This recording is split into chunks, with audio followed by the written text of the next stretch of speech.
Hello, welcome. We're doing this quest now. I have no idea what it's about.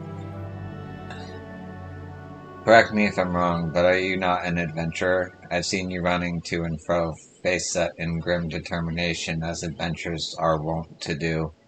Hence my presumption. If so, I have information which might interest you. Rumor has it that plots within the lavender beds are to be auctioned off. Oh, this is for housing. What's more, bidders need not even be Gridani. Any old adventurer or wandering minstrel could, with sufficient funds, purchase land and build their own home. Considering how discerning the elements tend to be about who can and cannot reside within the Twellsword, it's rather surprising, if not hard to believe.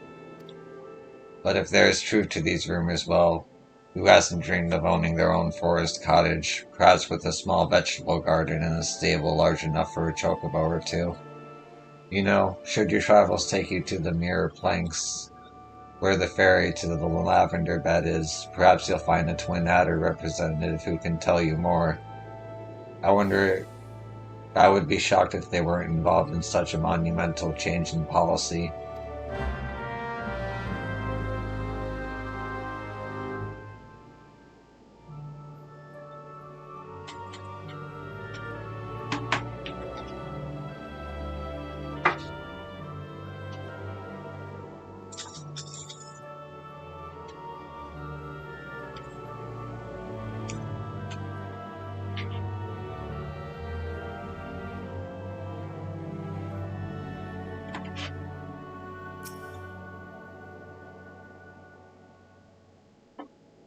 Bent Branch Meadows is connected by the Fear Line to Corthias in the northwest, and by the Lumber Line in Thanaland in the south. When seen on a map, the place where the two roads meet resembles a bent branch, hence the name.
Good evening to you, yo, miss. What can you wish to know about the actions? Very well, allow me to explain. There is a growing concern that our immigration policies may have been a tad restrictive in the past. And so the Seed Seer Council and the Order of the Twin Adder have, with the blessing of the elementals, decreed that the lavender beds be set aside for adventurers. Adventurers who possess the necessary funds and purchase and maintain their estates, that is. Should you look upon the beds with your own eyes, though, I think you'll agree that it's well worth the price. Have a word with the skipper over yonder. She'll ferry you across. A recruit stationed at the pier can tell you more about the beds once you've arrived.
Greetings, adventurer, and welcome to the Lavender Beds.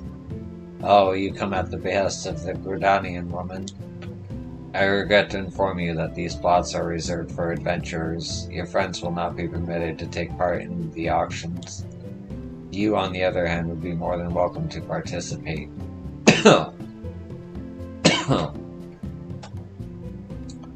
Should you have a mind to purchase a plot for yourself, pray speak with the resident caretaker. He can guide you through the process.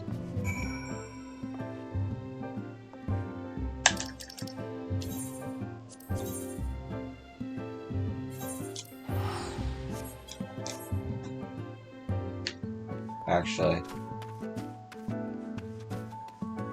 let me wander around a little bit.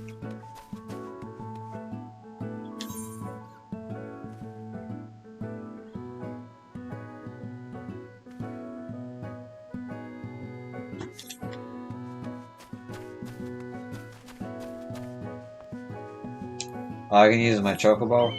Can I fly? No, I cannot. But that's pretty cool.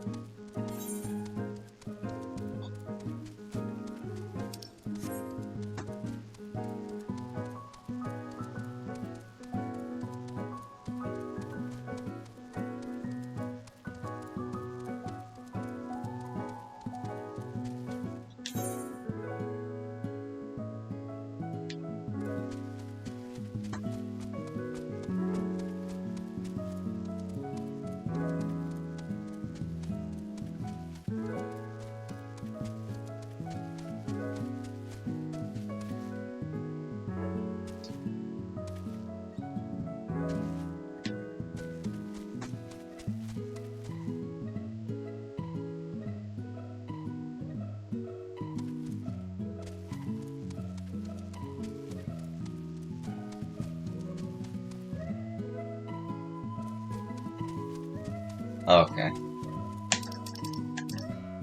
That's cool.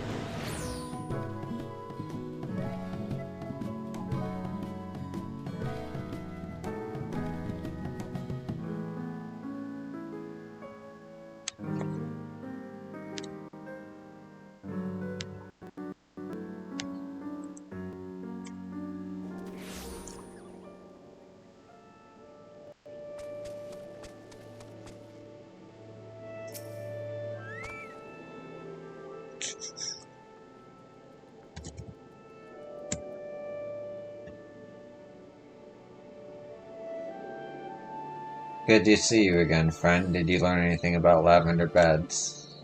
Oh, adventurers only, is that so? Well, these are trying times. It's more important than ever for Gridania to attract capable individuals like yourself.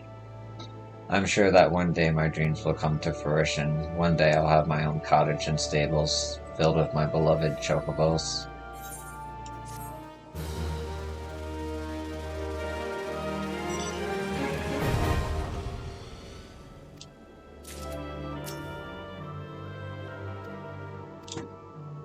Okay. Random blue quest done. I have some, other things I can do. Hold on.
Do do do.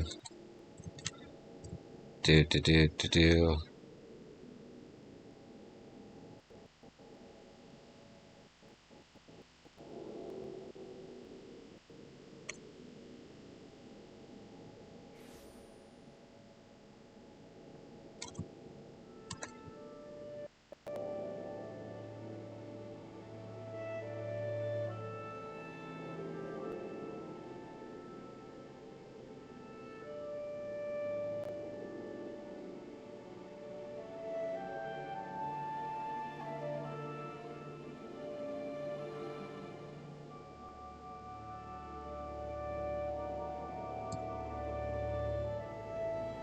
Ah.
Oh, okay.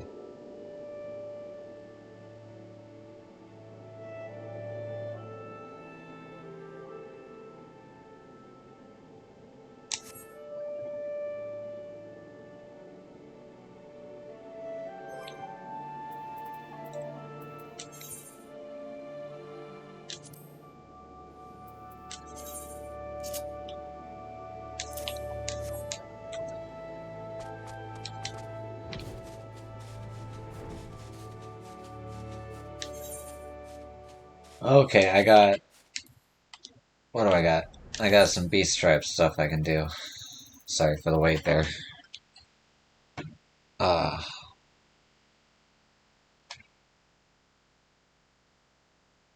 Alright.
Okay, it's working.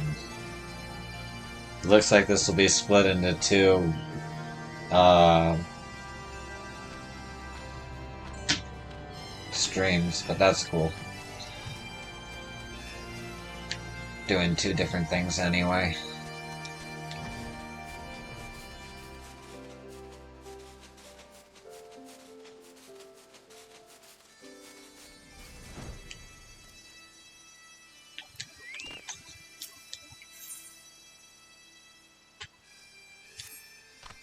Yo, it is Linu, as Linu Vanu Vali fears. Ever since brother visits Chief Sonu, the relationship between Zundu and Gandu is tense. We must do something before tension grows into animosity, disrupting all Gandu and Zundu work together for. Linu thinks upon problem for many surprises and decides that Gandu shall hold a feast for Zundu. To treat friends to banquet is meaningful act among Vanu. When we gather around blazing cooking fires, all grudges wash away like tears in rain. Linu is to prepare fish for the main course, and so she goes to Vor's Saint Saran to make a catch even Anu Vanu envies.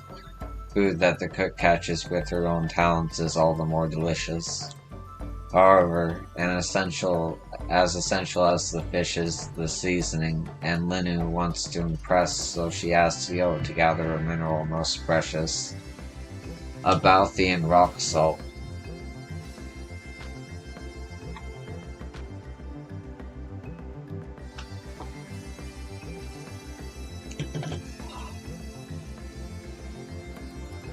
Bundu hold the Bundu hold the Cloud Sea entire supply, so Yo must venture deep within Ok Bundu Valna, to where the storehouses lie. Search them and bring back most pure chunk you can find. Linu needs time and concentration to make suitable catch, so she asks that Yo gives the rock salt to brother. Watch Yo. Linu returns with Cloud Sea's most succulent fish.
Greetings, Netherling. Sister says to expect something from you, although she says not what it is.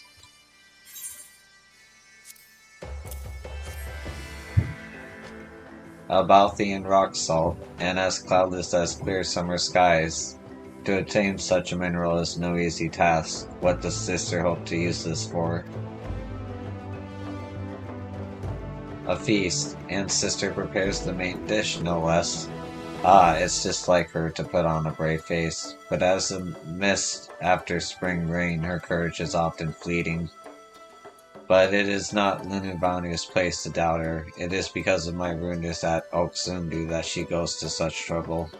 It is shameful that my actions burden her so. Sister changes, it is plain to see. Not long ago she clutches at Linu's feathers, fearful to wander too far from my gaze, but now her conviction to build our new home spurs growth, so much that Linu sometimes does not recognize her. I thank you for standing by Sister's side during this time, Netherling. Alas, although Sister is no longer frightened nestling, to leave her alone in the wild brings Vanu worry. For all Sister's convictions, still she is delicate with arms like branches of birch tree. Enemies stalk the skies, and beasts were still skulked in the waters. As Chief Vanu must watch over the village, Netherling pray visit for Saren and see that she is safe. The new Vanu worries for Sister safely. Netherling make way to Fort Saran and ensure she is unharmed.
Yo, thank you for rescuing Linu yet again. Cloud fishing requires patience and focus. Linu's surroundings fade into background until there is only the fishing line and lure. Linu does not hear the cloud worms steal upon her. Maybe the worm smells Linu's catch. Fish is so plump leftovers from feed tribe for moons. Come, yo, let us return to Alkundu Naki before meat spoils.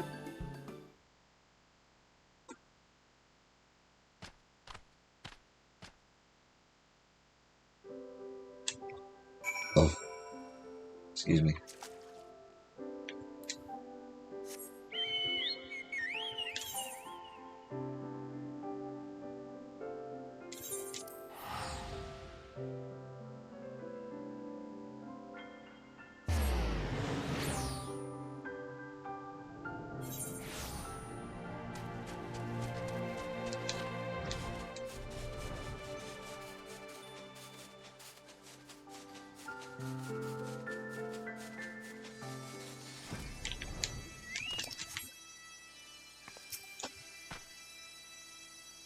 Brother gives Linu Valley rock salt Eel takes from Brundu, which with such rich seasonings, fish will be the talk of Oak Sundu for moons to come.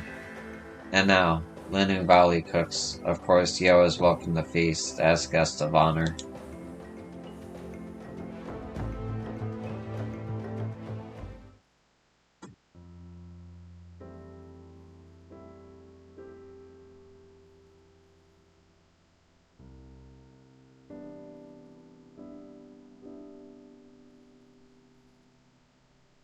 Does Sanu know why Hanu, chief of Rundu, wears such ornate mask?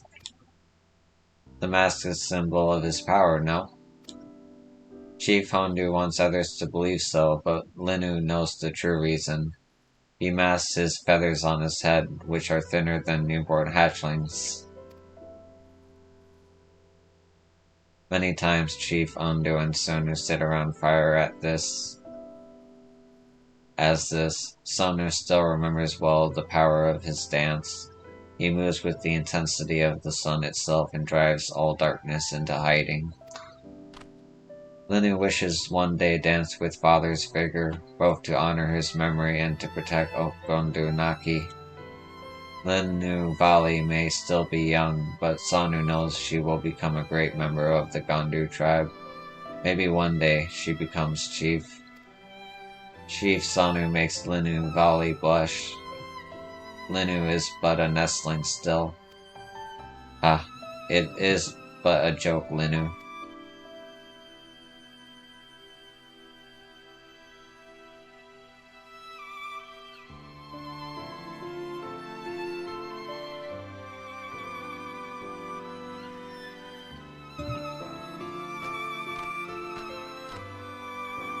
All Zundu praise feast, particularly the fish. We look forward to sharing many meals together in the coming moons, of course. Yo is welcome to sit alongside the cooking fires with us anytime.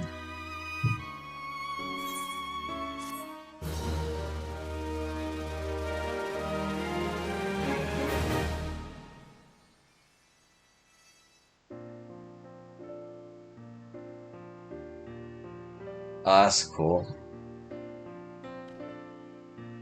Oh, Gondu Naki's principal structures have been completed and the Zundu have sent flowers in celebration. It is cool to see the town slowly build up over time. I just wish it wasn't locked behind dailies. But it is what it is, it's an MMO, to be expected.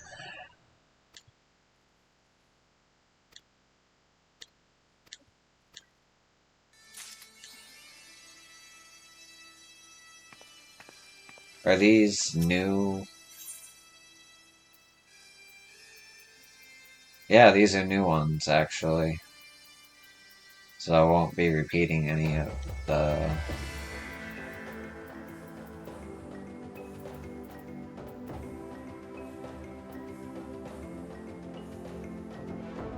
Huh.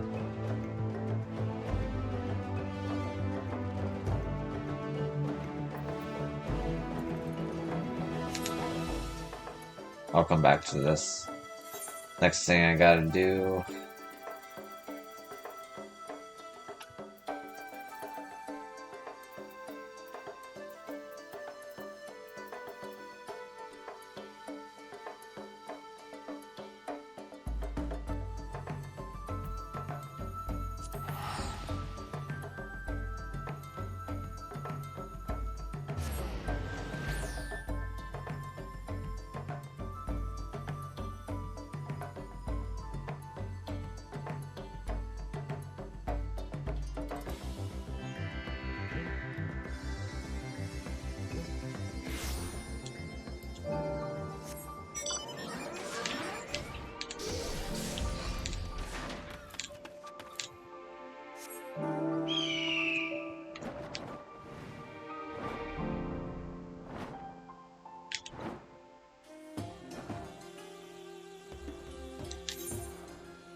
Yo, here to see how we're getting along, are you? Let me go grab Maru.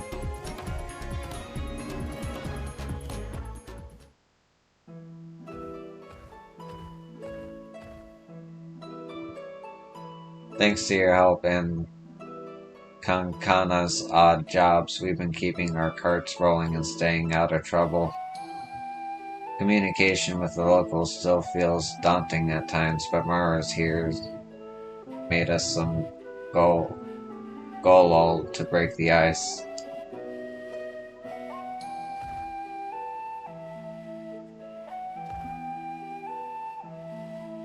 Or maybe you don't know what I'm talking about. Golol is this bright-colored powder used in some of Thadmir's religious traditions. There's an old belief that you'll be blessed with good luck and spared from evil if a visitor sprinkles you with a healthy handful. It's enough to make even the most stubborn buggers happy to welcome us. Sisters knows it's been nothing but business for everyone lately. I reckon a little extra luck would do us all good. That it would, though our own luck might be better if my girl Sarura didn't start galloping with glee when she gets so much as a glimpse of the stuff. But all in all, we've been getting our name out there and learning the job. Might be slow going, but we're making good progress. But boss, is slow going really gonna cut it? So long as I get to ride, I ain't got no problems, but our cars ain't exactly designed for hauling cargo. No one beats us for speed, but practically speaking, sooner or later some silver-tongued dab hand's gonna come along with carriages or boats that can carry loads and loads of packages, and then where will we be? Out of work, that's where.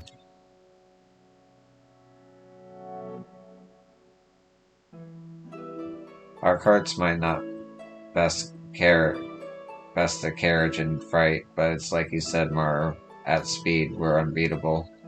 If only there was some way to make the most of it, to offer a service that no one else could do better.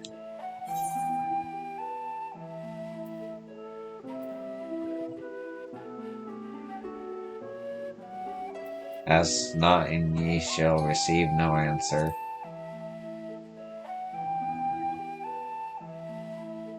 True, we won't get anywhere marinating in our own juices. Let's ask around and see what speedy services folks might need. Is what I'd say if I knew the first thing about making small talk, which I don't. Help me out. Let's start at the great work. I got a delivery request from an alchemist there, so me and Syro will head over first. I'll meet you by the Aetheryte after I've picked up the goods.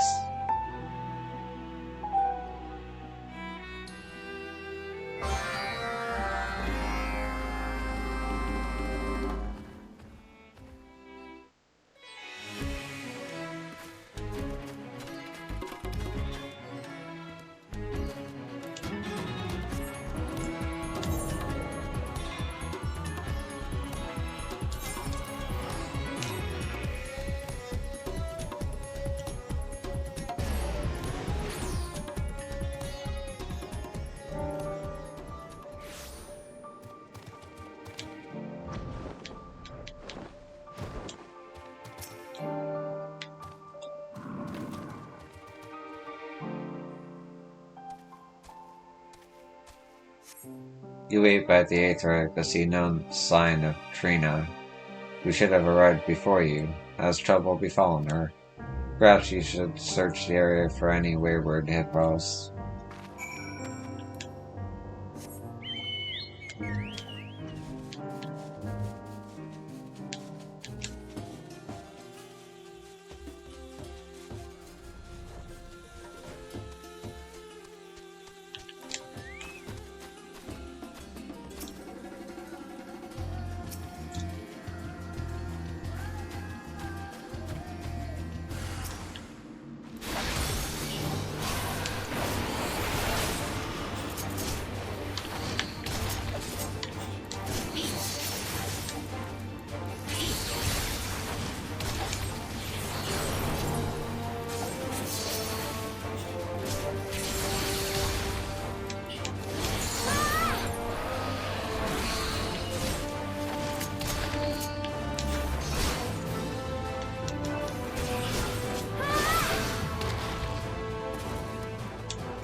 What the? You're amazing. You put down that beast like it was nothing.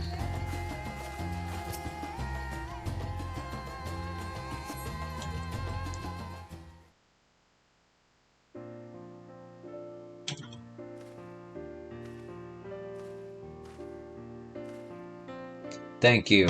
Oh, thank you.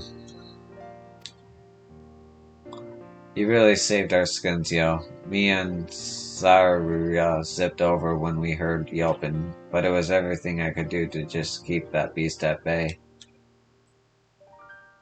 And I don't know what you would have become of me if you hadn't. Allow me to express my sincerest gratitude.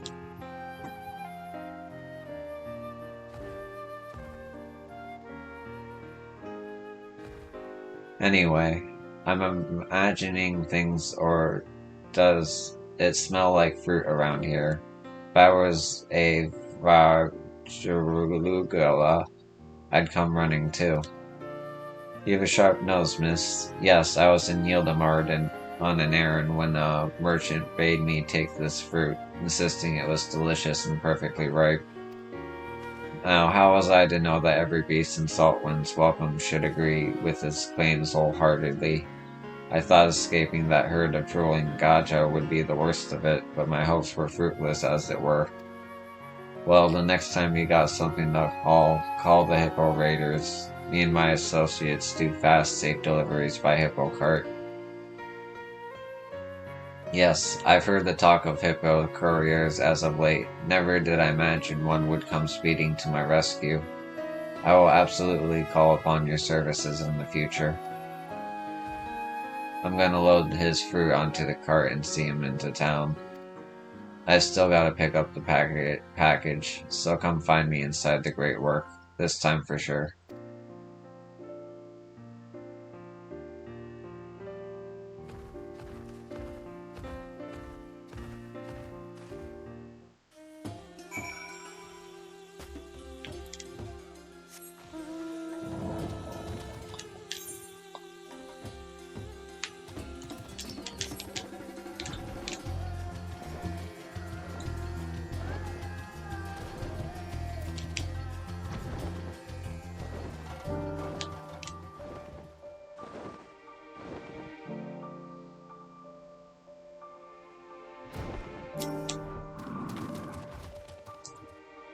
Here's our customer. Let's pick up the goods and get going.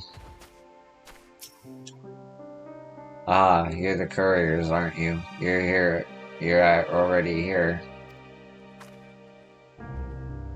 But you're with the students of Belston, aren't you? What business have you with our parcel? I don't know about any bald students or nothing, but Yo's helping out with our new delivery service. Really, supporting small businesses. How grand. So, can I have the goods now? Well, you see, that is to say it's not quite ready yet. I overslept is the thing. Just a tiny little bit, so I was rushing to get it all prepared. And that's when I made this truly minuscule error in the formula and it exploded quite explosively. Exploded, that's my condolences. In that case, I'll just hang around here while you're getting it ready. No rush. Let's go and do the talking thing while we wait. See what our potential customers need most right now. My colleagues unceremoniously ejected me from the laboratory, but they are hard at work getting the shipment together, I promise you. Alright, conversations, here we come.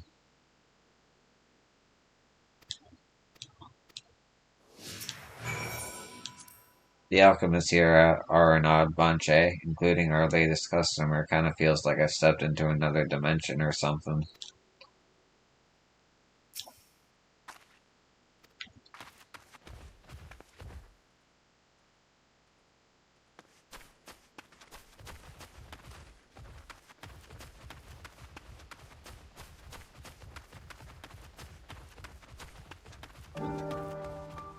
Aha. Do I need anything? Well, the Radiant Host used up its entire stock of medical supplies during the final days, so requests for replenishment keep pouring in without end.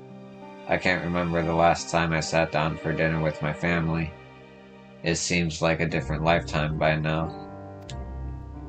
That's unfortunate. I wish I could help, but I don't know the first thing about medicine. I hope I can eat dinner with my family again someday. Well, I still have a family, that is. Tragic.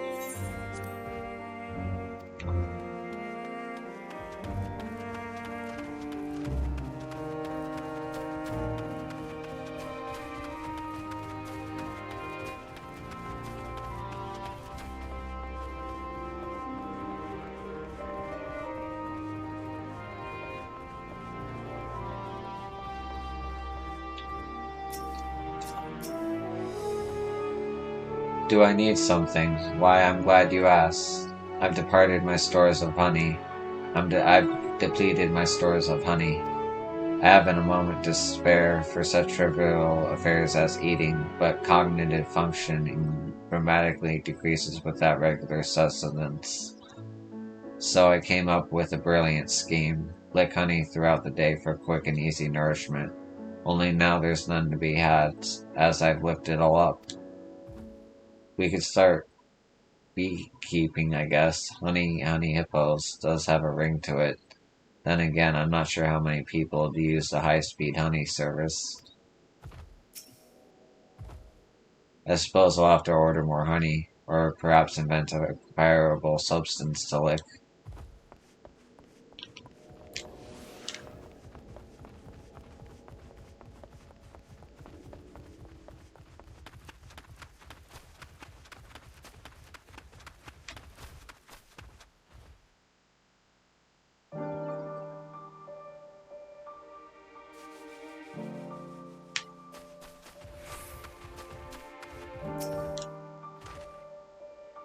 What's this? What's this? Do I need this, that, or the other? No.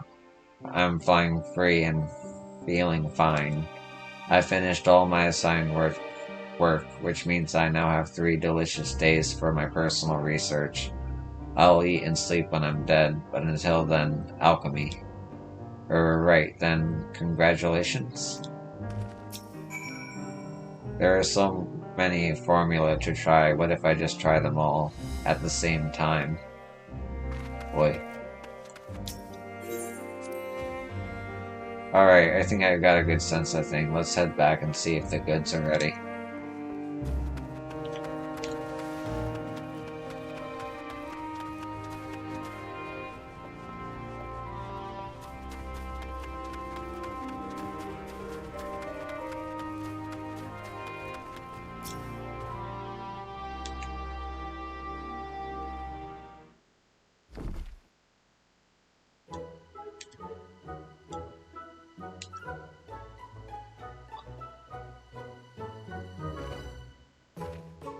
I am ever so sorry to have kept you waiting. It's all here, packed up safely and hardly singed at all. I would like to make you to take this to a colleague of mine at Palakistan. He's an alchemist named Yazan. Well built for a bookish type, handsome. You can't miss him.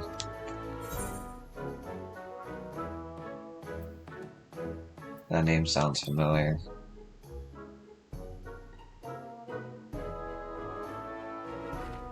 Oh, you are acquainted, are you? What a small world indeed.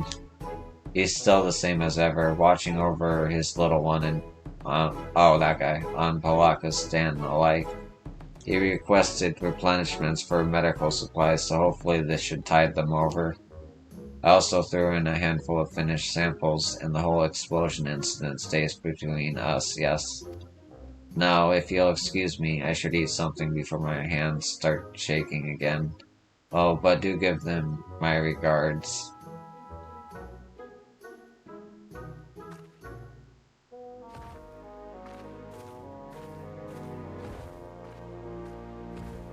These alchemists don't seem to stop for nothing, even meals.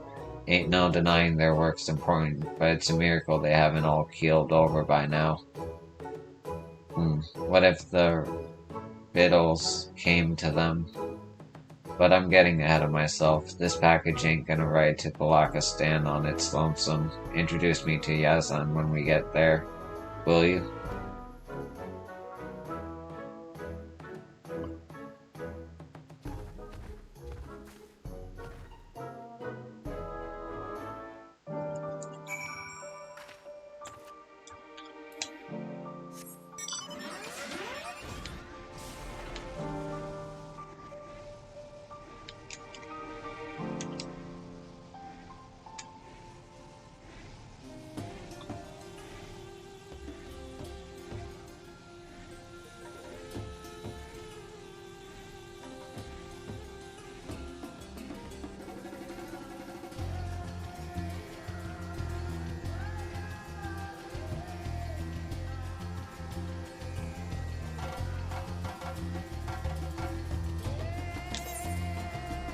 Oh, I could've just... well, whatever. It's in sight.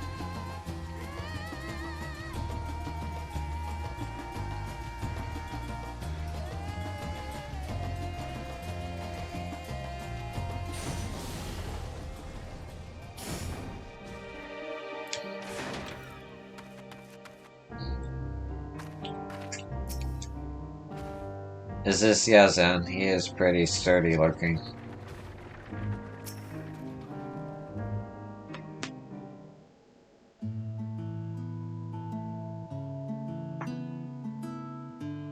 Yo, what a pleasant surprise. I knew a shipment would be arriving soon, but I never expected you to be with it.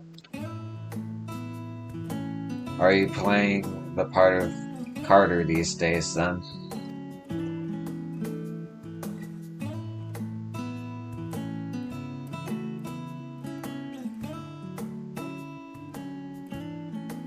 The alchemist who sent this said it's herbs for medicine and something about finished samples, too. Is that so? I know how busy the work keeps them. It's very generous of them to send ready concoctions. I wanted to get straight to work replenishing our medical stores, so your prompt arrival is welcome indeed. Oh, if it's prompt you want, you ain't gotta look no further. The Hippo Riders deliver anything to anywhere in a flash. Of course, we're always fine-tuning our carts and services so as to better serve the area. Seeing as you're the one looking out for folks over here, I want to pitch you an idea. My impression is that folks over at the Great Work are so busy they barely have time to eat. That can't be good for the alchemy, not to mention the alchemists. So I'm thinking we start delivering fresh food by hunger-carrying hippo. Only starting a service for just a handful of peaky alchemists ain't exactly gonna pay the rent. You think folks here could use some grub hunt runners? I do believe so. It has long been tradition to send food to those working in the jungle, so I'm fairly certain you'll find our residents amenable to such a service. As these hot and humid climes tend to spoil foodstuffs easily, we like to deliver meals as soon as they are prepared. However, transporting victuals in this jungle can prove somewhat dangerous. You mean that the smell attracts all sorts of hungry critters, right? Precisely. And what with our fighting fit currently healing or engaged in other matters, we simply haven't the manpower to spare on escorting meals. But our hippos are a different story. A hippo cart can outrun almost most anything in this jungle, so you ain't gotta worry on that front. Thanks for weighing in. I gotta consult my associates, but something tells me you can look forward to fresh meals from now on. Call it a lunch hunch. Alright, yo, let's head back to Savannah for a team meeting.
It was just as you said, yo. Asking around earned us some bright ideas.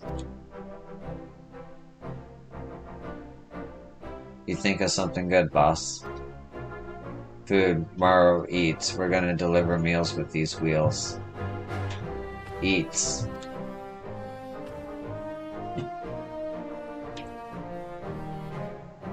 Mouth-watering meals delivered whenever, whenever. Wish I could order something. They're doing DoorDash, that's cool. We got it clinched. Cinched, boss. Ain't nothing that'll deliver faster or fresher than our carts. Hold your hippos, Morrow. We still gotta sort something out.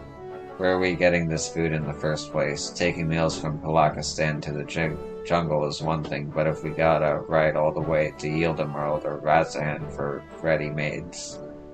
Good point. Popular dishes be hard to keep in stock.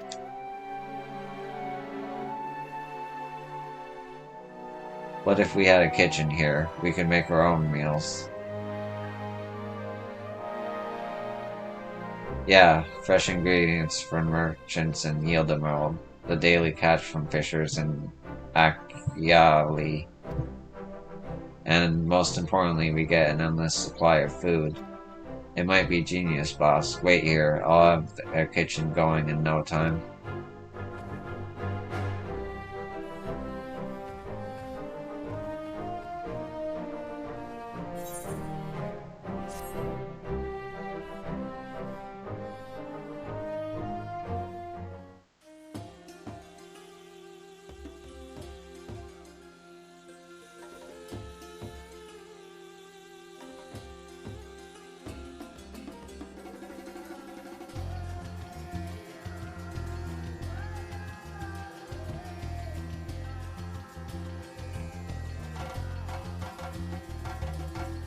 Thanks to Morrow's enthusiasms, Savarna has a new kitchen.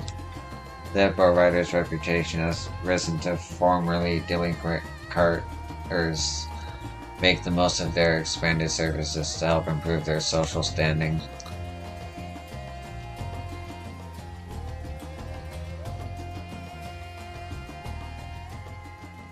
There we go.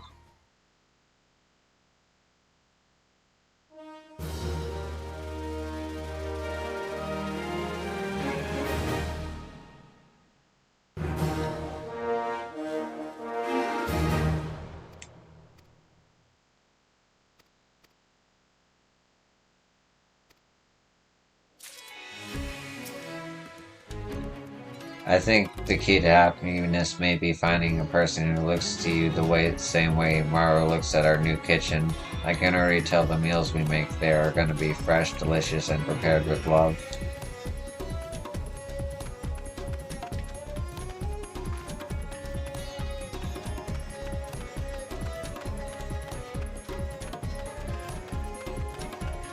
That's cool.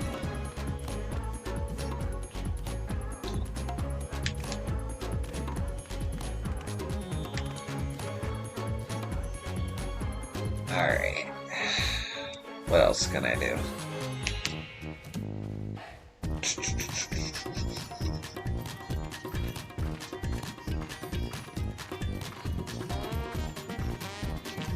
Let me check something.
Okay, no blue quests.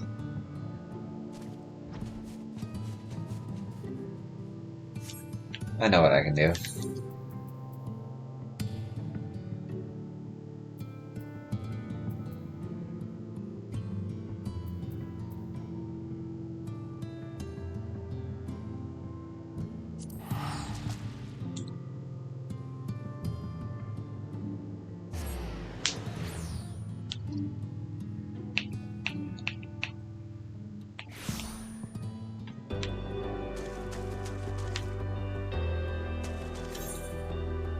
Well, that opened up.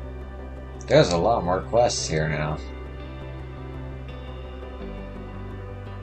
It's cool.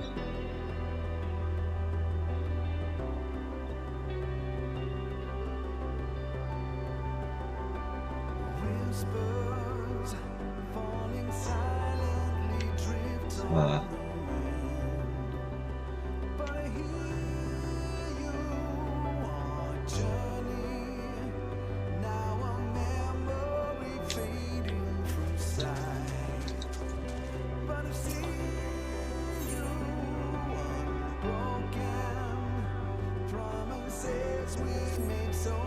Ere the mechanical madness descended, the springs before thee was clear as the purest glass. Now behold the vile light upon it.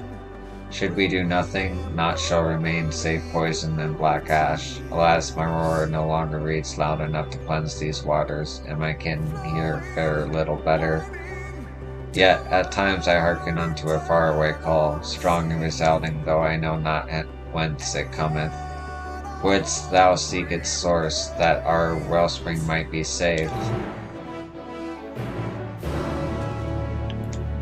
Why not?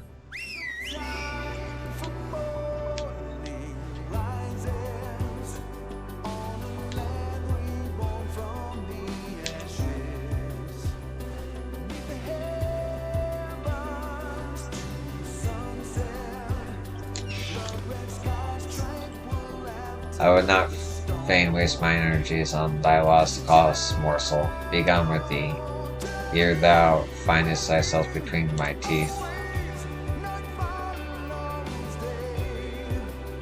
Apologies, I wasn't aware I was addressing a dragonette.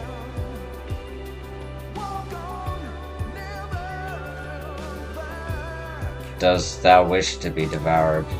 Well, my peerless horse shall demonstrate the futility of thy pursuit, then savor the despair upon thy countenance when thou art forced to admit defeat.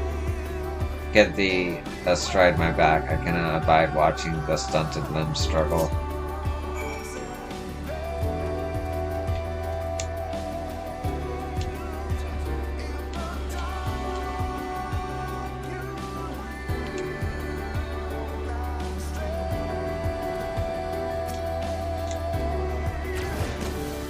The water ripples slightly, but you are unable to detect any significant changes. Now dost thou know, thou ken my wisdom, we may attempt another angle, shouldst thou thirst for greater despair.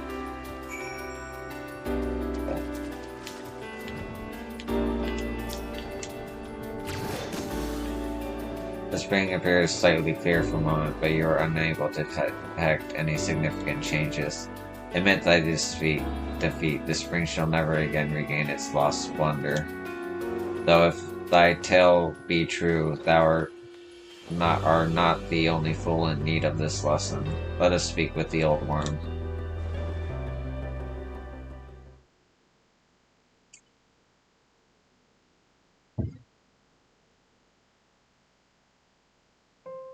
Mayhap 'twas too much to ask that these waters would run clear once more. Thou shouldst know such dreams are folly. To live is one matter, but to hope is not so futile as thou wouldst believe. Hearken closely, I drank of this spring not moments ago.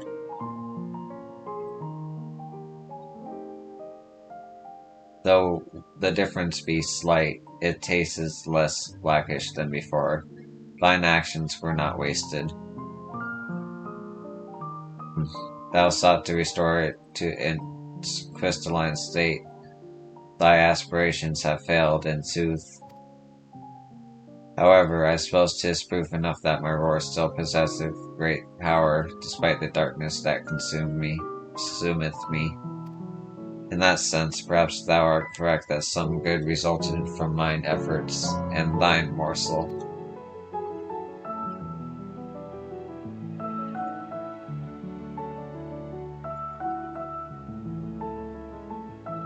Nice.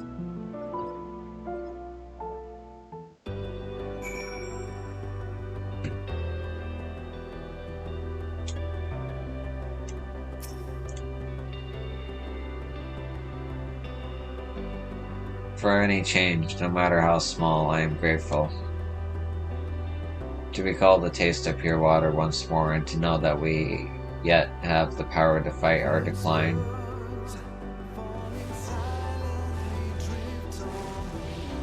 Others shall doubtless be heartened. Keep thine ears open, for one day thou may hearken unto a chorus of dragon roars.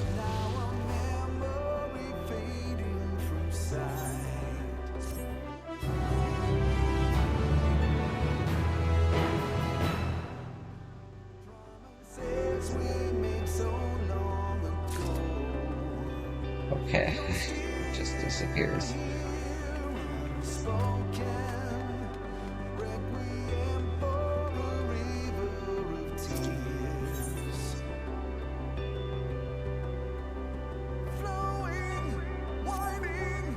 I sense the power of one of my kin upon thee, that of a great worm long departed from our star, though his gaze fallen not upon thee now. Midsoggorm. Then that is the name by which thy kind know him? Long ago he left us, fleeing our home with his children. From thy presence, I surmised that his decision was the right one. Some yet wish they had chosen the same path, though such regrets avail them not. Nevertheless, tales of thy star may divert them from their anguish for a time. Seek those who would hear thee in Rhea Tigria, and unto the verified isle, tiny mortal. Two with whom I would have thee speak abide within this very nest, one remaineth by the battlefield.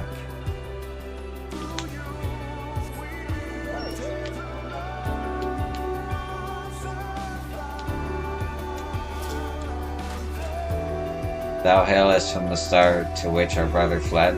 Tell me, then, does thy home boast replenish vistas of ours as ours once did?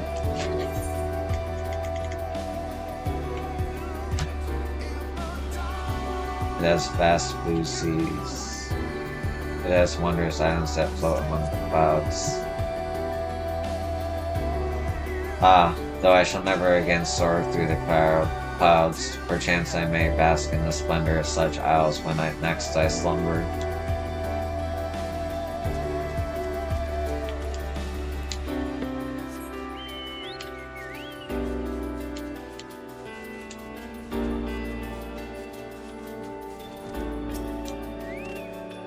The great one that did take leave of this star, yes, I remember him well.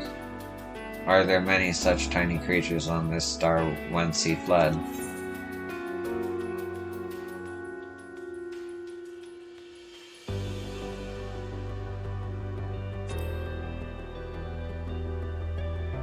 Many, and they all form their own nations. Then thy star too knoweth war. Differences lead only to conflict. No matter how far thou venturest, thou cannot flee from this truth. No more could I. This fate was inevitable. It must have been. Leave me be, tiny creature. I have much to ponder.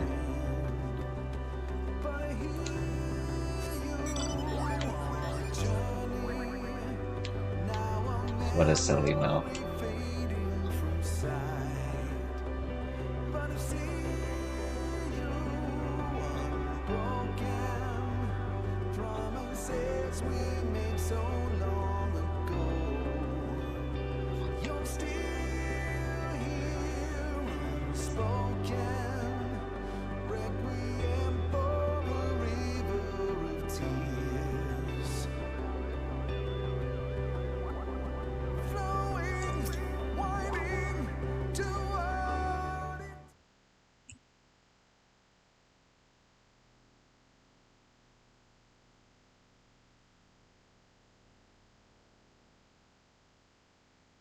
Dost thou wonder who lieth beneath this veil of ash?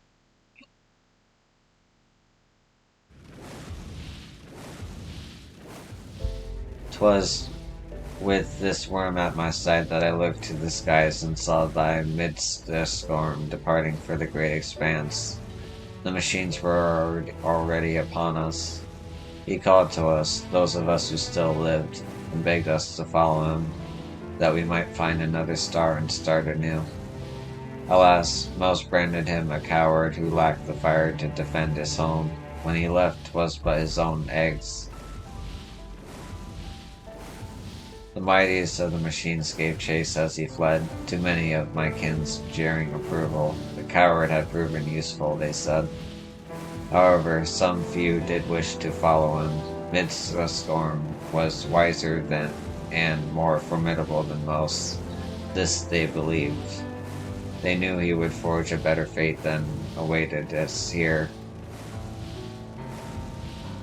Would that they had not been halted by the ferocity of the machine's onslaught in the end.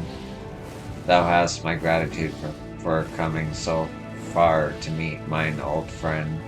Thy tale means more to us than thou shalt ever know. Return with me now to Rura. Thou art doubtless eager to away from this ill-favored place.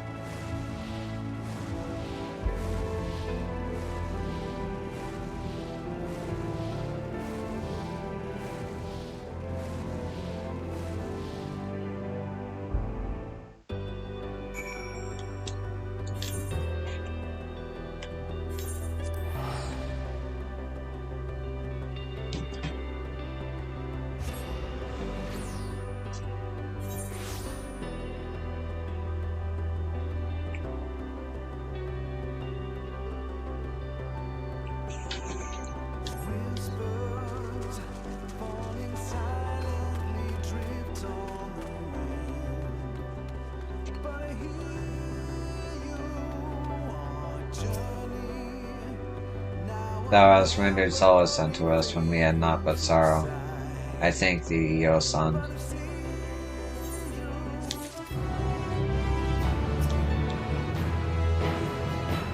To dwell on the past yieldeth not. Our desires meant little to our destiny, and less now. Yet, regret finds me nevertheless.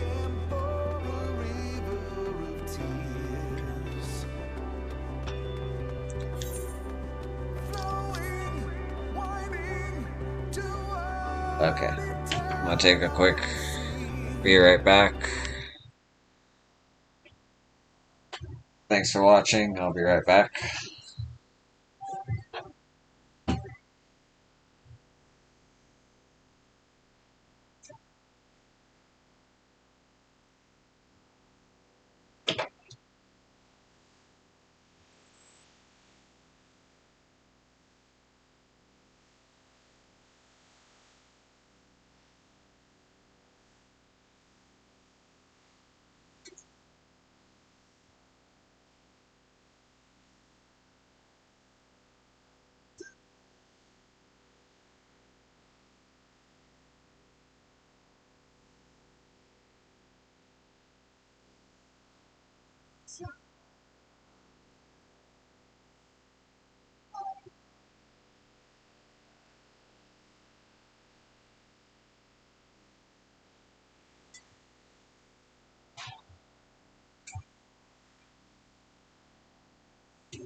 And I'm back. Okay.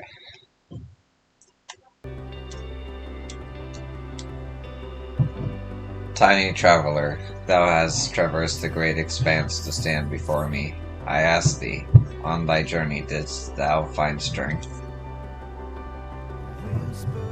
None here have been spared the torment of loss, yet even tragedy cometh not in equal measure. Nay, of all my kin, the brute desires feel it most deeply. Eggs crushed before their eyes, hatchlings twisted beyond recognition. They cannot be blamed for turning to madness. Once I would have you slay, for my own power sufficeth not to end her suffering. She yet wandereth restless near the ash-choked lake, though naught but poison is to be found there now.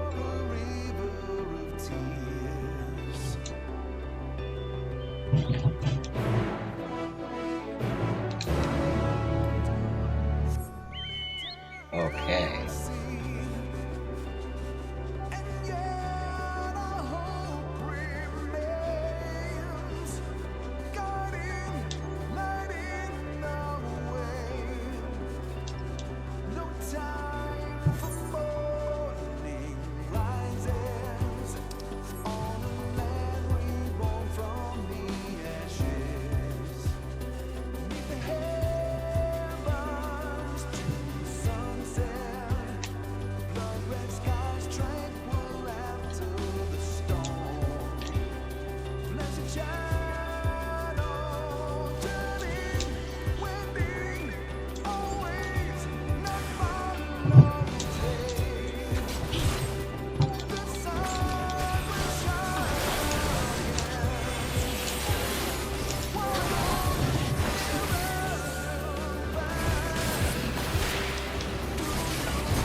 Oh, I gotta take this call.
Sorry about that. Alright. Thou countenance speaks volumes, I thank thee. The metal demon struck without warning, beautiful and pitiless as falling stars. We fought, yes, yet for all our savagery we failed to protect the young. What few survived emerged their eggs disfigured and screaming. Would that fate had taken a different course, we might have welcomed them to this world together and guided them unto a brilliant future.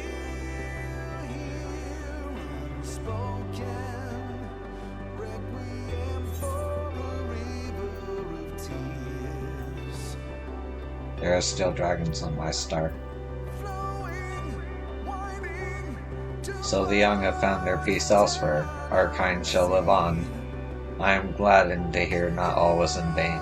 May thy path lead thee true, traveler.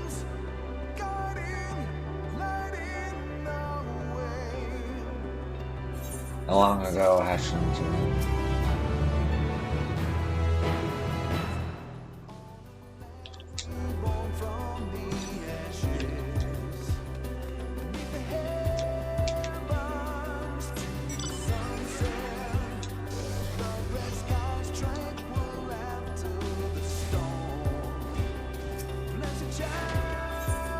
Traveler, from where I lie, I behold naught but a desolate waste, but perhaps life doth persist beyond my ken.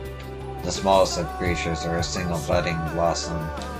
It may remain ever beyond my reach, for these wounds of mine heal not with time, yet I would know of them. I would know if any cause of hope lingereth still upon our star. Search for signs of life.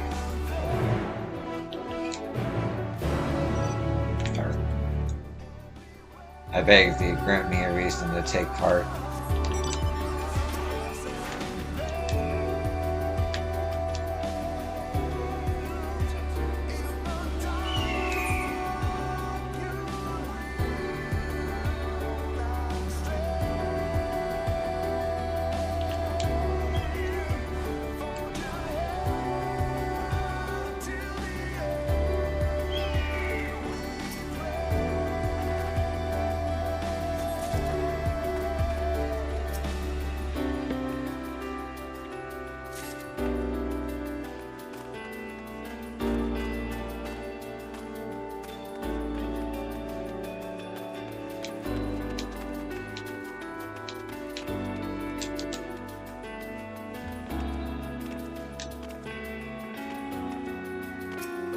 The land is barren, and as far as you can see, no life is found here, besides all this life around me. Or these two monsters. Alright, back there.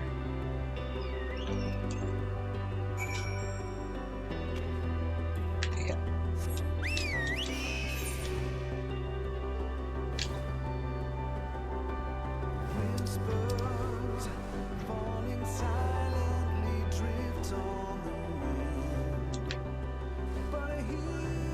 Dost thou return with glad tidings?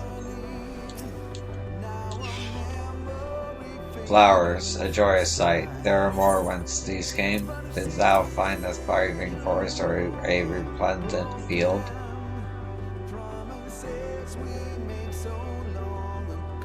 Not but a barren expanse, I'm afraid. 'Tis as I feared. To see it now, canst thou even imagine how our star once teemed with life? How it flourished beneath golden sun and a trio of moons, stars shining like gemstones in the night. My brethren and I love not more than to soar amidst the clouds of green, teaching our eager hatchlings the delights of the hunt. These flowers once grew upon the mountain tops there, high among the clouds. So small did they seem to us, their fruit better suited to feeding our star's tiniest creatures. We rarely paid a single blossom any mind, yet together, vibrant with the turn of the seasons, they were breathtaking. Would that I could return to appreciate the sight as we would have then. I had nearly forgotten what this world once was, though it may never be so again. Thou hast my gratitude for returning to me these precious memories. Would that life booned upon our star once more, that the hope that yet dwelleth in my breast not be in vain.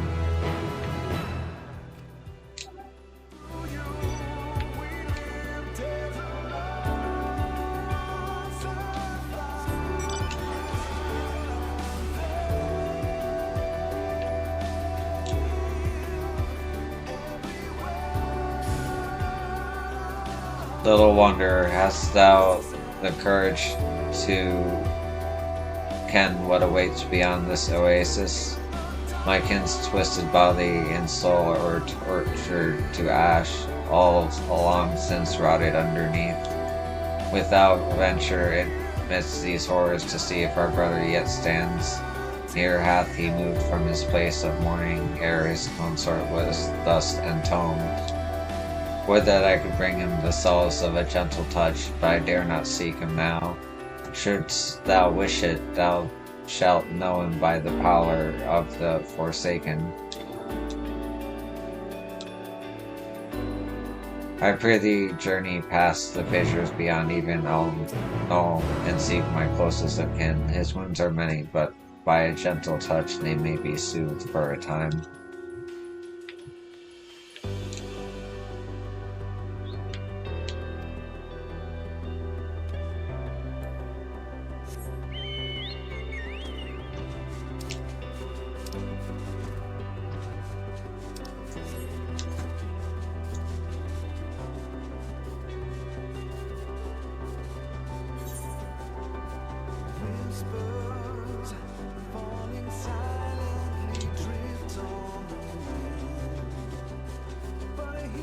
The dragon, like so many others, is mirrored in his own grief. You may draw his attention if you pet him, as Cole suggested.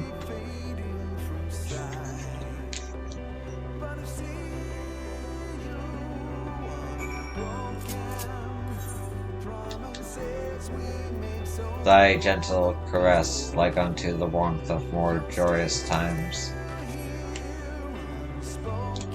Thou art not of my kind, why hast thou come? So he has not yet forgotten me, I pity him. At times I wonder if my love doth pity me in return, all of us unchanging, unable to be reborn. Yet if naught else remains of us, we have memory, thus do I remain beside my beloved, though 1,000,000 quiet moments forever.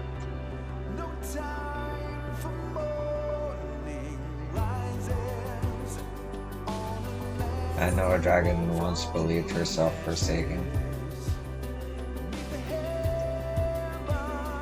Thou believest I need not languish in silence. Perhaps thou art correct. My beloved was generous, noble, and took much joy in our skies.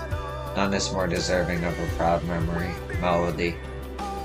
I have not the strength to weave it in this moment, but perhaps in time. I thank thee for guiding me aright.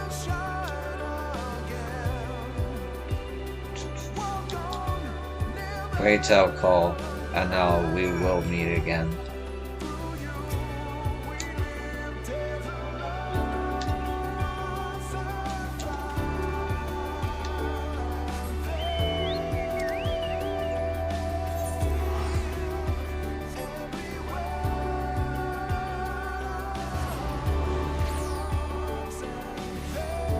How fareth my kin? I see, thou art wiser than thou knowest. For our brother was once renowned for his verse. It would be an honor and a joy to hear his voice raised in song again. Perhaps when next you return, thou shalt hear it as well.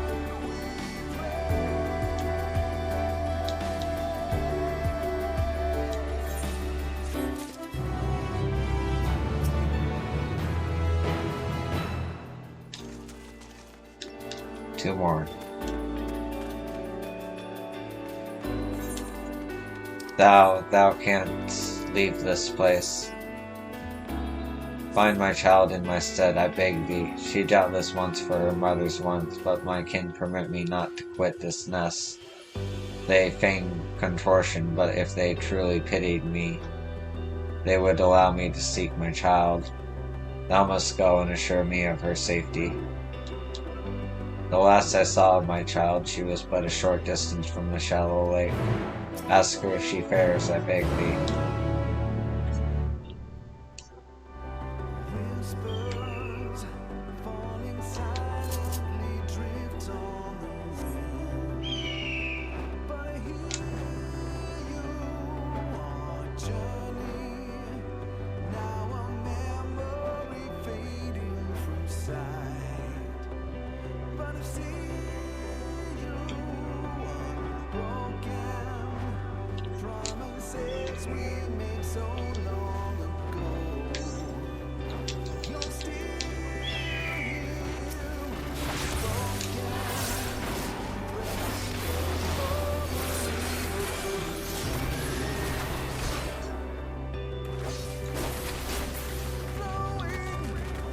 This dragon stares unblinkingly across the desolate landscape, eyes glassy enough that he cannot be certain she even remains amongst the living.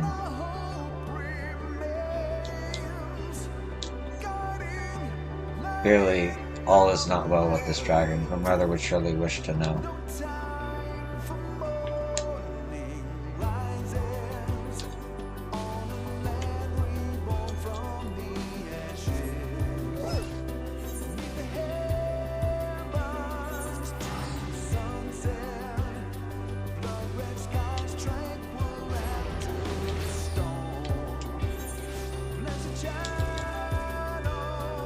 This cannot be. Thou must have given her a dreadful fright to freeze so, though she have never been fond of strangers. 'Tis clearer than ever that I must see her myself. If only I could be freed from the watchful eyes of my consort. Not moments ago did I feel his gaze upon me, once so yet loving, yet now so bitterly cold. How he doth patronize me. Thine eyes bespeak curiosity. My consort was much the same in times past, ever desiring to know more. A pity he changed so. Nevertheless, he would surely divulge much if thou were to speak with him. Thou needst only seek the least pleasant countenance here. Curiosity reigneth in my mind, is that not so? My consort hath the answers thou seekest. Alright.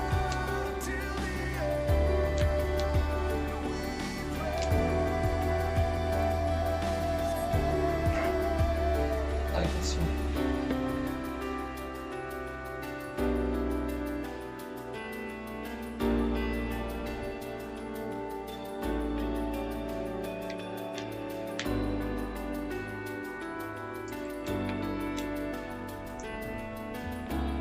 Verily, she is what, my beloved consort, but she is lost to me now. Thou sought her progeny, didst thou not? Then thou knowest as well as I, that dragonling was stripped of all she was by the machines. I recall the battle, the bursts of heat and light, her smoldering form. I know not what occurred then, but when I returned to myself she was there. Neither dead nor truly alive, as if imprisoned in her final moments by some cruel deity, and so she hath remained ever since. When she found us, my consort broke somewhere deep within. She seeth not beyond her child, though I do not imagine she sees her true. And now she has gone, thou knowest whence, 'twas inevitable. Though no hope remaineth in my heart, I should like to know what has become of them.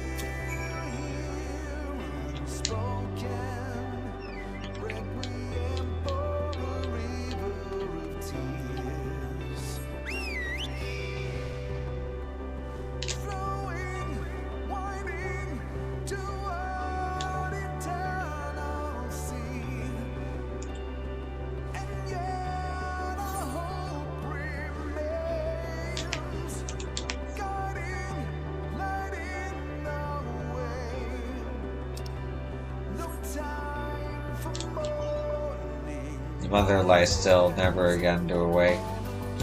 Oh.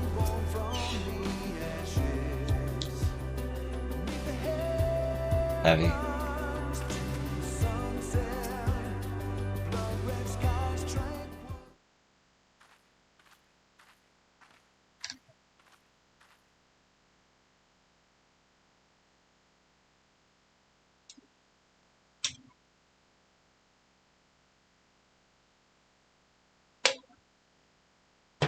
My dear, I shall love unto the end of time.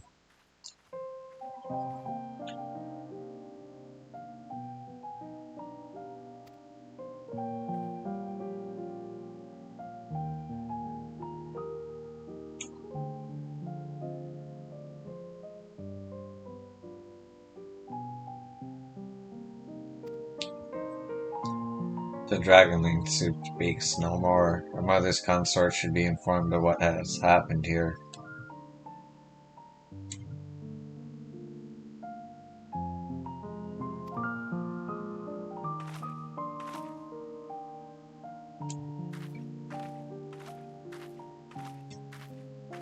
The mother lies still, never again to awake.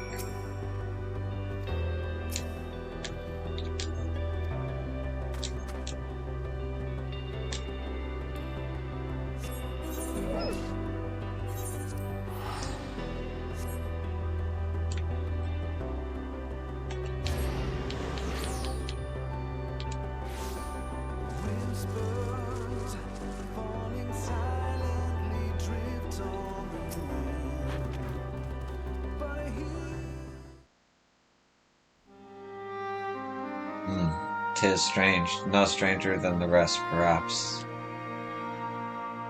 Thou couldst not change their fates, yet in learning or tell, thou hast come to share my burden. and theirs as well. I thank thee.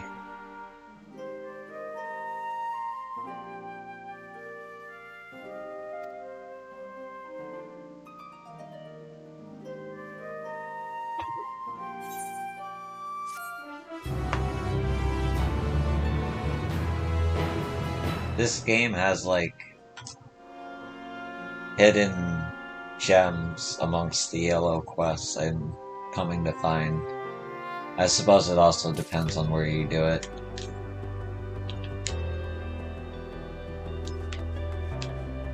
This place seems to have interesting quests. And truthfully, my subscription is running out in a couple days, so I might as well just do these.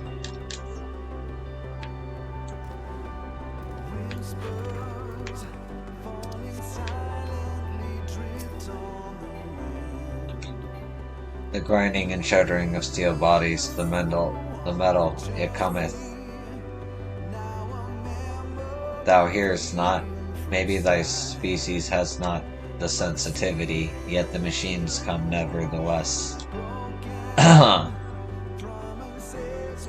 Seek a vantage from which even thou mayest witness their dread approach, then hearken unto my words and flee.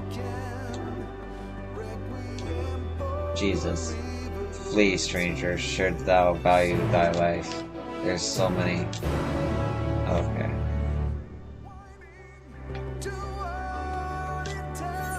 Two up there, two down there. Suppose I'll start that way.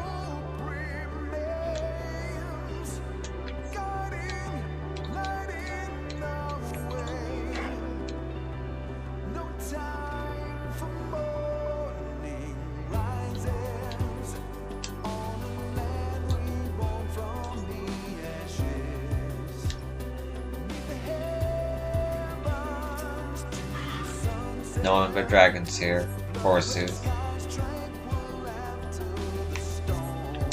Forsooth.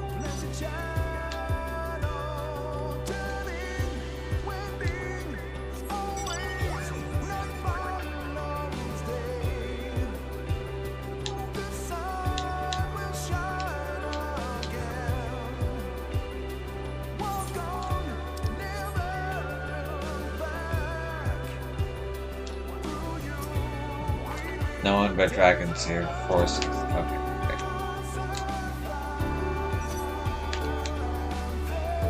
I have a feeling I'm not going to find any machines.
Thou art returned, what didst thou ken?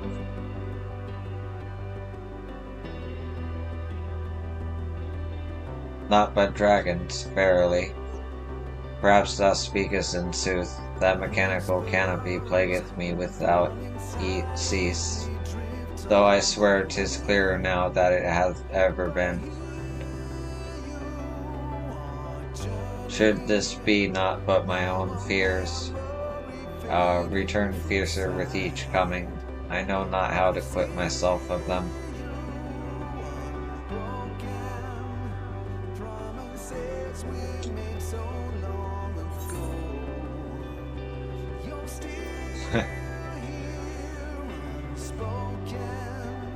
You must embrace your fear to truly understand it.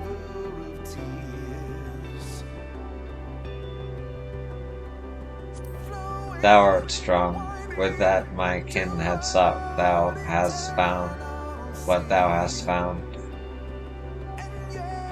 Though there may yet be time, naught can alter history's course, but the future awaiteth still. I thank thee for thine insight, courageous one.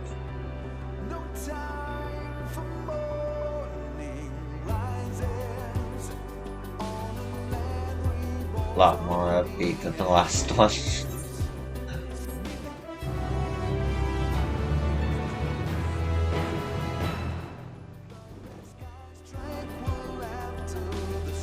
Okay, that's it for there. Looks like there's one robot for Omicron. Might as well do that one.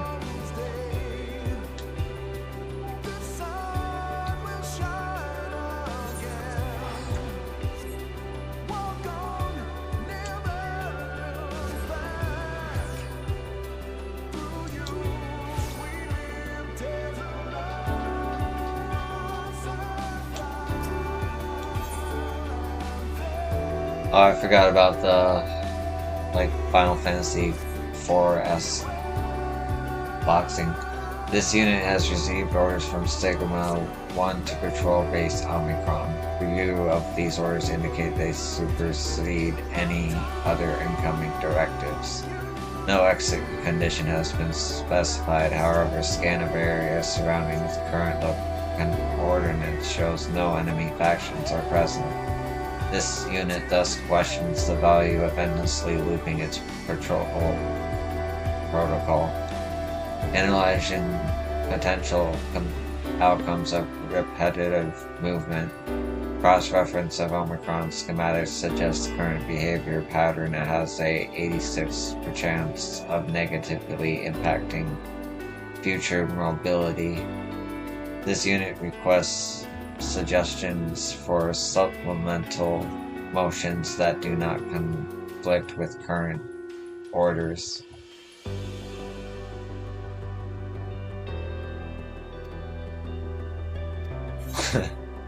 This would be like, forget patrolling. I kinda wanna see him sing. Reviewing motion database. This unit is not equipped with the functionality to adjust its inflection while transmitting audible data. Issuing alternative proposal.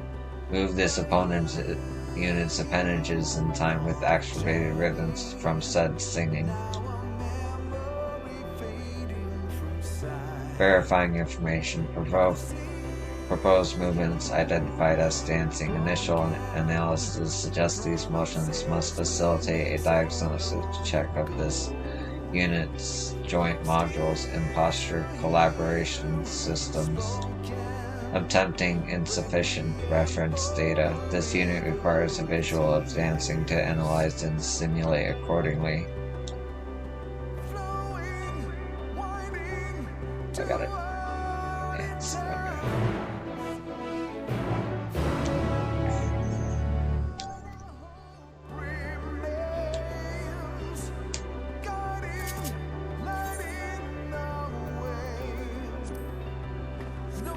Movement patterns identified. Review of this unit's memory confirms that no data previously existed for the displayed motions. Simulation difficulty undetermined. However, analysts suggest the proposed movements serve no practical purpose and do not conflict with current orders. Proposal meets parameters of initial requests. Preparing to gyrate joint modules prior to execution. This unit requests confirmation that gyration can be activated alongside other units. Processing response. Tentative approval detected. Issuing rendezvous order to subordinate Omicron guards near current coordinates. This unit requests you stand by at the outside base.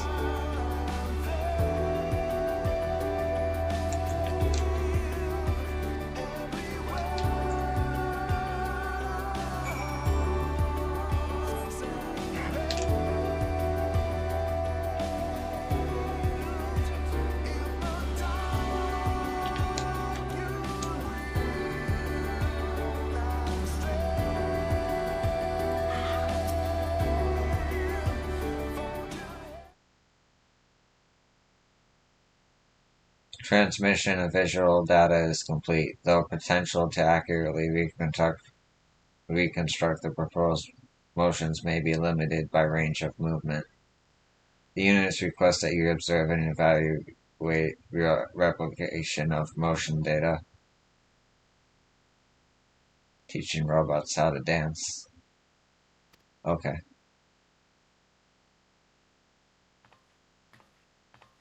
Huh.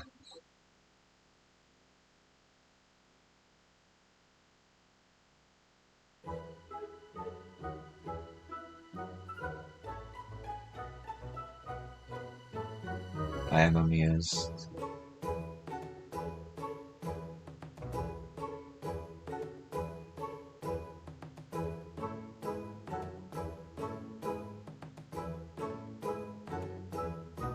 Reviewing performance, analysts suggests that difficulty of dancing greatly exceeded expected values.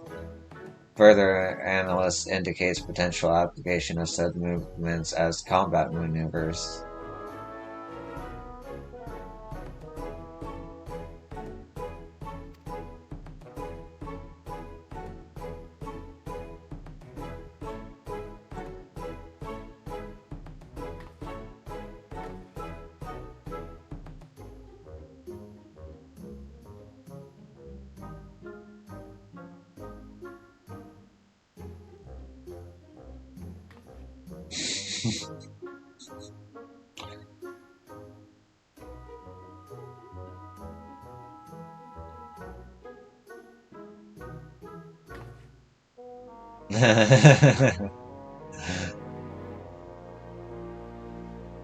No exit condition has been specified. The unit requests orders to free itself from gyration loop.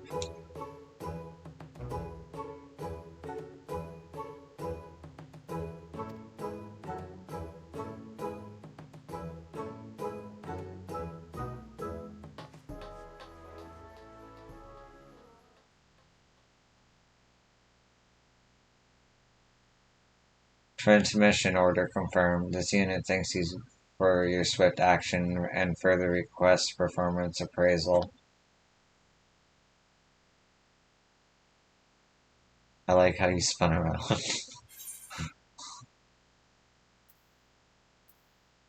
Recording feedback, reconfiguring emotional state to grateful. This unit appreciates your invaluable input and will incorporate received feedback into future programs. Returning to base Omicron.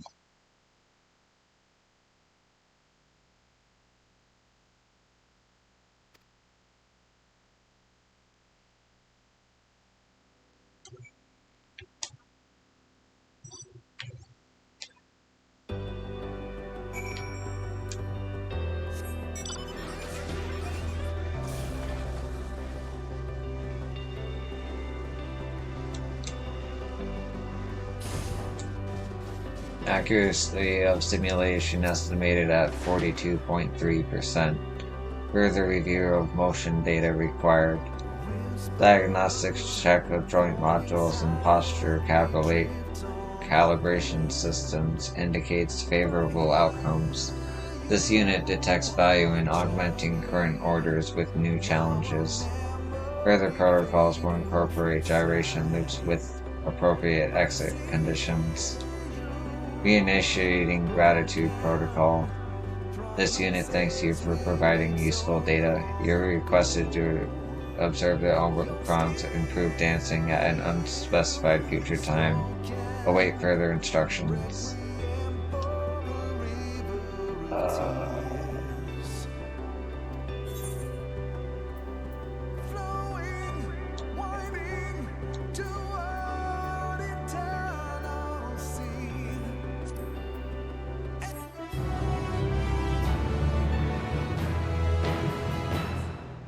Okay. That's it for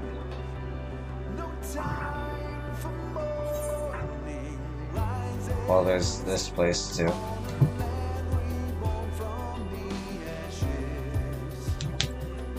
I don't know how you feeling. Should I keep going or should I call it here?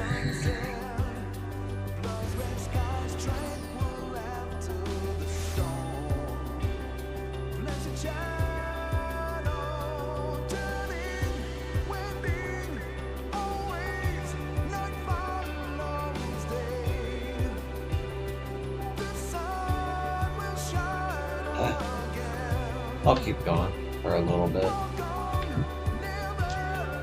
There's a decent amount of quests here, though.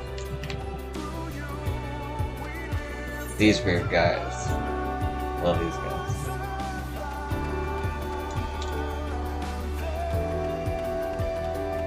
Words cannot express my gratitude to you, traveler, as it is thanks to you that I now remember the wonderfully unpleasant pangs of hunger. 'Tis truly a blessing. And since you are here, allow me to ask you a question. Have you perhaps come across an Ia at the very edge of the land, gazing vacantly into the great beyond? I would like to join them to join me for dinner, if I may trouble you to ask. Okay. I believe my friend would appreciate the finer pleasures of eating as well. I merely hope that they have not already drifted too far.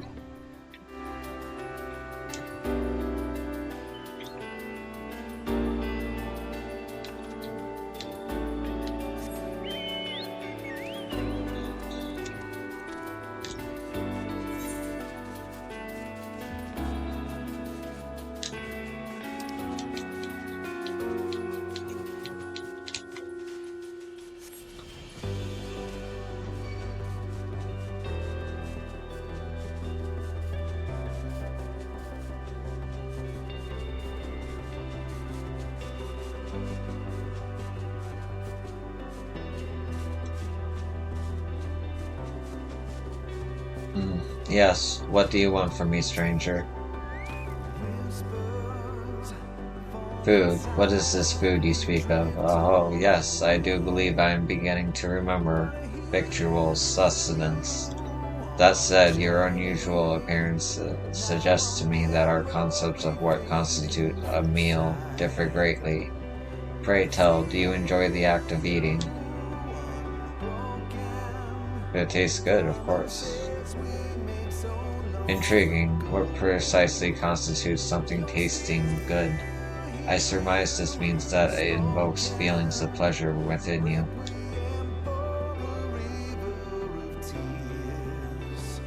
I too wish I could experience this concept of taste for myself. Sadly, in my current state, such things are not possible.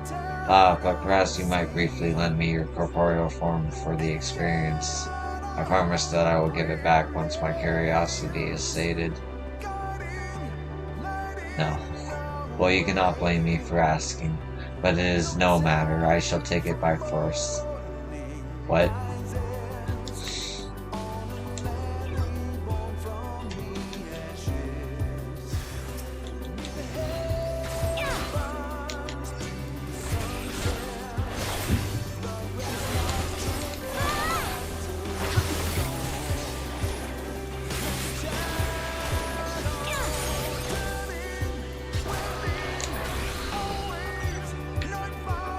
Curious how that's gonna go over.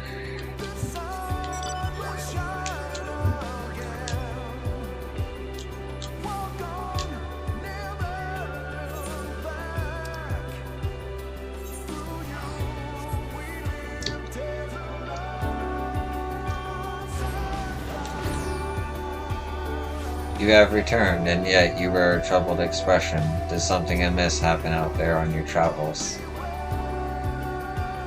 Oh dear, to think their mind had already deteriorated to such an extent. I knew their mental decline had progressed, and I had been worried they would eventually go mad and drift away. I had hoped the memories of a good meal could bring them back to us, but to attempt to rob someone of their physical form like that, it would seem they were already well beyond my reach. I am quite sorry for having forced you into such an uncomfortable position, as well as the unceremonious way in which you were treated by one of our own. Here, pray accept this as a token of my most sincere apologies.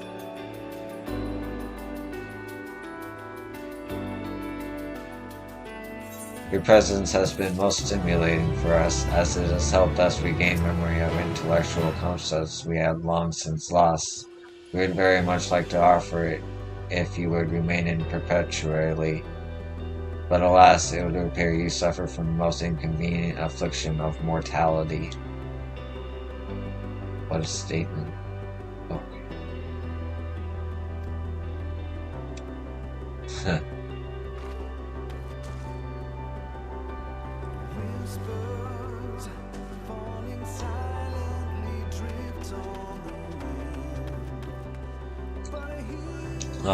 Still no surprise. I wonder if they have already scattered to the wind.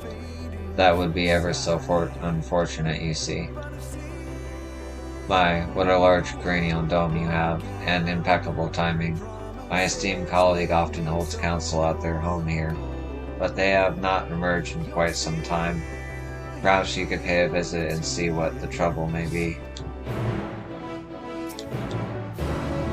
They may be a bit taken aback if a stranger invades their thoughts, so I would advise transmitting a happy sentiment to show that you mean them no harm.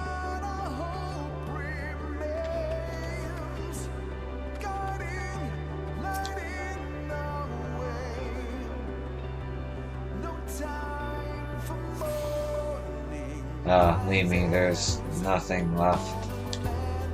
The anguish groans of the Ia are resonating in your head. Tell the anxious Ia you were able to find the remnants of their friend's thoughts.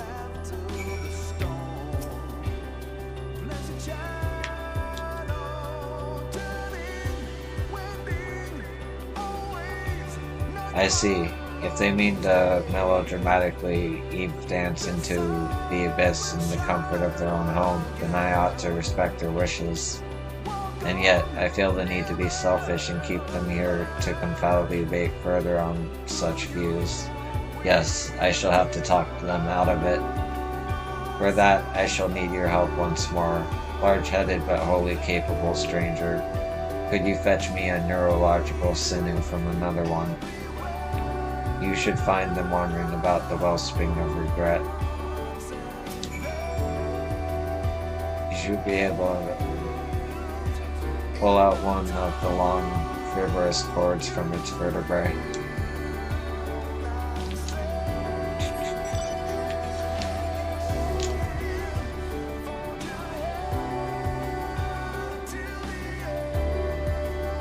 What a cool place.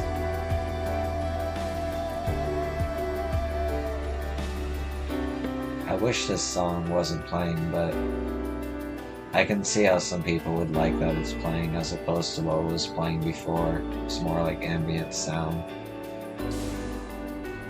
Dreadful sort of stuff.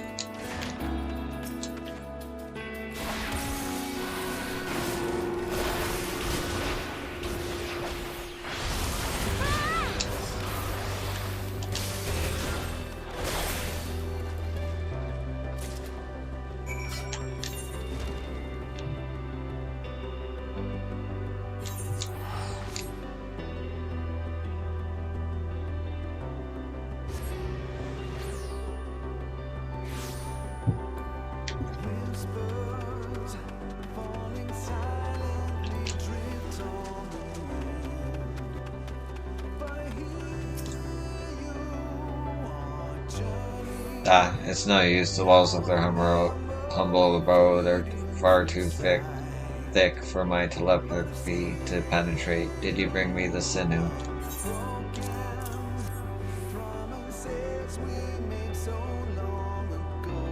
Perfect. This zigzaggingly fibrous cord is exactly what I need to amplify my empathy. These do extinguish quickly, but it should be enough for me to rile my friend with some propagated verbiage. A moment, please.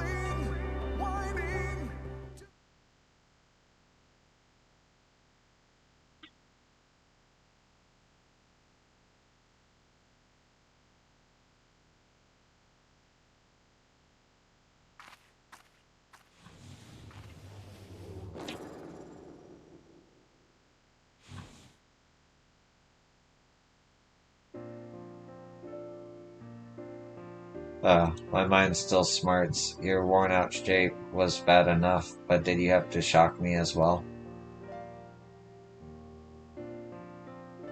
I had entirely forgotten that, despite coming from a dumb beast, the neurological sinew from the other one would still transit its last jolting thought, the killing blow you dealt it. Oh.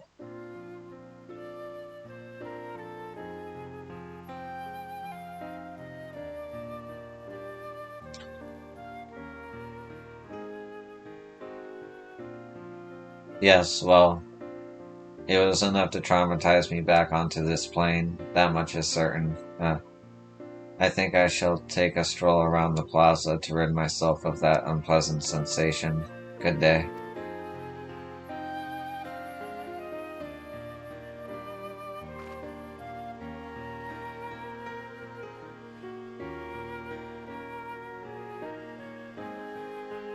My friend always was a bit melodramatic in their conduct, but I do believe I will have to keep a closer eye on them from now on. Aside from their close call with dispersion, they are showing other signs that they are losing their facilities. We have a friendship that spans millennia. They can stand to wait a bit longer until the void takes us all. It would be dreadfully boring without their curt, fatalistic commentary. That being said, I shall make for the plaza as well. If they somehow manage to careen towards the filtration tank, I shall be very irritated. Oh, and I do very much appreciate your assistance. I do not have much to offer, but I hope this shall suffice. Thank you for saving my friend's life.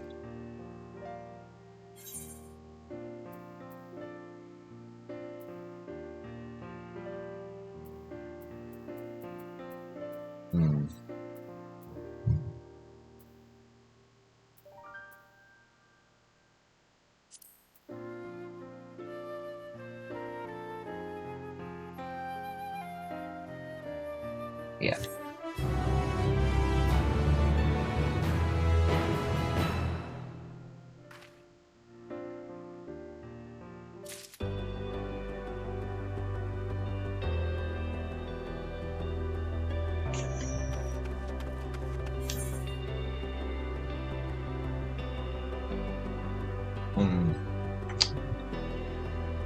I'm gonna take a quick break.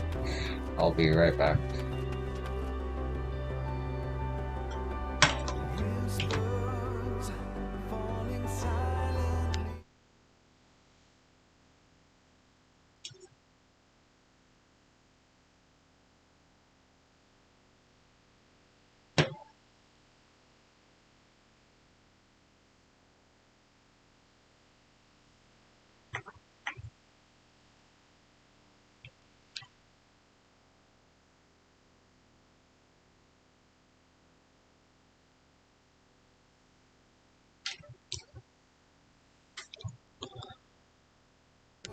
Actually, I'm gonna call it here for now. Thank you for watching, and I hope to see you in the next one. I'll continue from where I left off here. Then I think I'll do,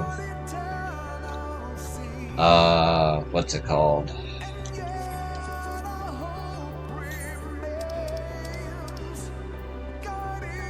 Elpis. I think I'll do Elpis too, because that would probably have some interesting side quests. Well, I still have an account. I'm not gonna renew. I'm gonna go to a new game after my thing expires in a couple days, so just be doing side quests till then. But I'm enjoying it, and I hope you are too. Anyway, catch you in the next one. Be easy.